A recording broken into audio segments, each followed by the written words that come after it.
pera. Parang congressman to, pero Brad! di congressman to. Brad, dito tayo sa Qatar, alam mo na. Ito may trivia ko sa'yo. Itong nasa likuran mo, ito yung mga lumang mga boat. May tawag nito pero baka ikaw ang makasagot niyan. Anong klaseng boat niyan? Anong pangalan niyang boat niyan? Wooden boat.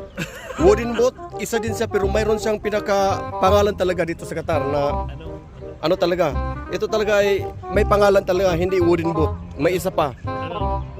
Gusto kong malaman mo. Lancha. Sige pa kasi gusto kong makuha natin yung exact na sagot eh. Di ka man na, i-google mo. Wag mong i-google. Kasi ang sagot na sa akin kung hindi nyo kaya. Hindi ko alam. Sige, isipin mo pa. Isa pa. One chance. 1 million to, 1 million. Rupees yan. Akalain mo, real ha? Rupees yan. 1 million rupees. O ano pa? Isa lang, isa. No.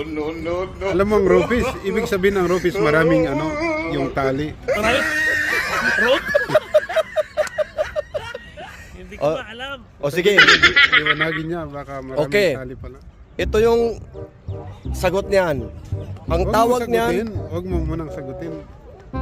Pasagot mo sa kanya. O sige, isagutin mo nga. Alam mo yan. Alam mo to. Sige na, isipin mo, alam kung ikaw ang pinakamatalino sa lahat ng mga Pilipino sa ano ninyo, kampanin ninyo. Oh, kaya nga hindi nagsarado yung kampanin ninyo dahil sa iyo eh. Kung yan ay hindi ka matalino, rin nagsara na yan. Sana all. Bigyan mo pa ng ano pa. Pangalan? Ang tawag dyan? Mayroon pang pinakapangalan niya. Sige, isipin mo.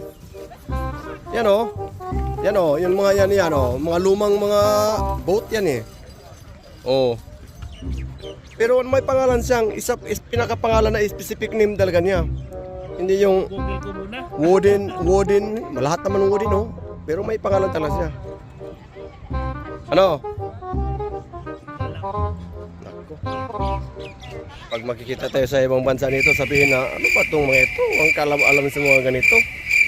Ito ay isang dow boat. Okay, alam mo na? Hindi naman yun. Okay? Okay. Pero pag sumakay ka, do cruise. Dow boat siya. Pag sumakay ka, dow cruise. Di ba? Dow boat. Di ba? Kaya kasi ka eh. Okay?